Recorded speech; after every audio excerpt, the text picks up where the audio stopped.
Hello my dear student, आज आप सीखने वाले हैं लर्निंग प्रोसेस के बारे में कि कैसे हम लोग याद करें। केमिस्ट्री हो, फिजिक्स हो या मैथमेटिक्स के फार्मूलाज हो, किसी चीज़ को मैं कैसे याद करूं। इसमें बहुत ज़्यादा डाउट होता है स्टूडेंट को। मैं बहुत ज़्यादा देख रहा हूं, जब से मैं पढ़ाना स्टार्ट किया हूं तब से आज तक मैं यही देख रहा हूं कि स्टूडेंट को सबसे बड़ी प्रॉब्लम होती है एमआर, मल्टीपल रिविजन करने में। और मल्टीपल रिविजन भी नहीं कर पाते हैं और याद भी नहीं हो पाता हूँ, क्योंकि मल्टीपल रिविजन नहीं करेंगे तो याद नहीं हो पाएगा। सिंपल है, लेकिन ये कैसे होगा? लर्निंग प्रोसेस क्या होता है, लॉ ऑफ लर्निंग क्या होता है, आज इस वीडियो में यही सीखने वाले हैं कि लॉ ऑफ लर्निंग होता क्या है। आपको मैं 3 लॉ बताऊंगा। इन तीनों लॉ को अगर आपने फॉलो कर लिया तो आप उन सारे स्टूडेंटों से नंबर 1 पे आ जाएंगे जो आपको देखने में लगता है कि ये बहुत टैलेंट है। वो टैलेंट नहीं है, वो इसको फॉलो कर रहे होंगे। और आप भी अगर इसको फॉलो करना स्टार्ट कर दिया ना, तो आप कोई भी न्यूमेरिकल, कोई भी क्वेश्चन, कोई भी कॉन्सेप्ट ऑन द स्पॉट आपके दिमाग रिकॉल करेगा। तो आइए सीखते हैं लॉ ऑफ लर्निंग प्रोसेस। जिस तरह law of conservation of energy है, law of conservation of charge है, जिस तरह हर एक चीज में फिजिक्स में लॉ है, केमिस्ट्री में लॉ है, उसी तरह लॉ ऑफ लर्निंग भी होता है जो हमें समझना पड़ता है। और इसके बेसिस पे हम अगर वर्क करना स्टार्ट करते हैं तो बेस्ट परफॉर्म कर पाते हैं। तो आइए सीखते हैं लॉ ऑफ लर्निंग। इसमें क्या है? सबसे पहला लॉ ऑफ रेडीनेस। सबसे पहला प्रोसेस है लॉ ऑफ रेडीनेस। इसके मतलब क्या होता है? इसके मतलब ये कि पहले कोई भी सब्जेक्ट पढ़ने से पहले हम मेंटली प्रिपेयर्ड हो जाएं। कि एग्जाम्पल में दे रहा हूँ, जैसे मैं कहूँ कि मुझे आज केमिस्ट्री में, अभी केमिस्ट्री पढ़ने जा रहा हूँ, तो मेंटली प्रिपेयर्ड ये हो गया कि केमिस्ट्री में एक्सेप्शंस आते हैं, केमिस्ट्री में थ्योरी है, केमिस्ट्री में न्यूमेरिकल्स हैं। ये सब मेंटली प्रिपेयर हो गया और दिमाग में सोच लिया कि उसके टॉपिक होंगे, फिर उसमें एक्सेप्शंस होंगे, इन सबको मुझे प्रिपेयर करना है और मैं ये करने जा रहा हूँ। तो इसी को बोलते हैं लॉ ऑफ रेडीनेस, यानी मेंटली प्रिपेयर्ड हो जाए उस सब्जेक्ट को लेकर। एंड देन है आपका लॉ ऑफ एक्सरसाइज, मतलब प्रैक्टिस।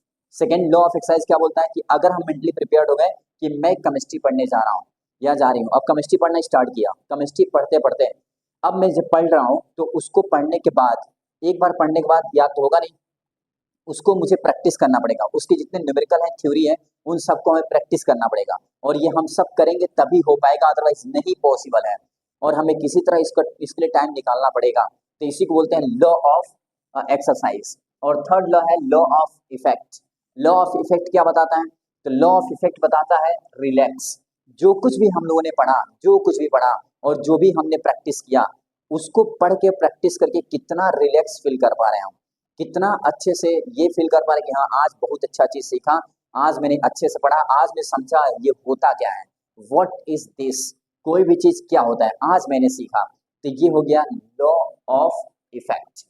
और अगर लॉ ऑफ इफेक्ट हो गया आपके पास, ये तीनों अगर क्वालिटी आपके अंदर आ गई, इन तीनों क्वालिटी आपके अंदर आ गई, तो ये तीनों आने के बाद आप अगर एवरीडे इसको फॉलो करने लगते हैं तो आपका दिमाग और सभी स्टूडेंट से नंबर 1 पे चला जाएगा। और आप कोई भी चीज, कोई भी क्वेश्चन, कोई भी numerical on the spot solve कर पाएंगे और आपका प्रैक्टिस भी बनी रहेगी और एमआर हो भी गया। तो आपने देखा कि जिस तरह फिजिक्स में, केमिस्ट्री में लॉज होते हैं, वैसे ही केमिस्ट्री में भी आपके हैं लॉज। ठीक है, लर्निंग प्रोसेस। इसमें सबसे पहला है law of readiness, law of exercise and law of effect. ये हमें याद रखना है, readiness, exercise and effect, REE, इसको हम बोलते हैं REE। ठीक है, रेडनेस, एक्सरसाइज एंड इफेक्ट। और एक होता है जिसका नाम है एमआर। एमआर मतलब होता है मल्टीपल रिवीजन। और हमें मल्टीपल रिवीजन तो रोज करना है, एवरीडे करना है, क्योंकि अगर हम मल्टीपल रिवीजन नहीं करते तो आगे का तो याद रहेगा, पीछे का भूलता चला जाएगा। ये हमारे माइंड का एक गेम है, यानी everything is depend on our mind and it's a game of mind. ये एक माइंड का गेम है।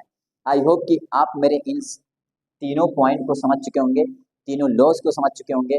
अब मैं आशा करता हूं कि आप ये समझ करके इसको अपने लाइफ में फॉलो करेंगे एंड आई होप कि आप फॉलो करेंगे अच्छे से। और अगर मेरी वीडियो आपको अच्छा लगे, लाइक, शेयर, सब्सक्राइब कर लीजिए। अगर नहीं किया तो आपको ऐसे ही अच्छे वीडियो मिलते रहेंगे।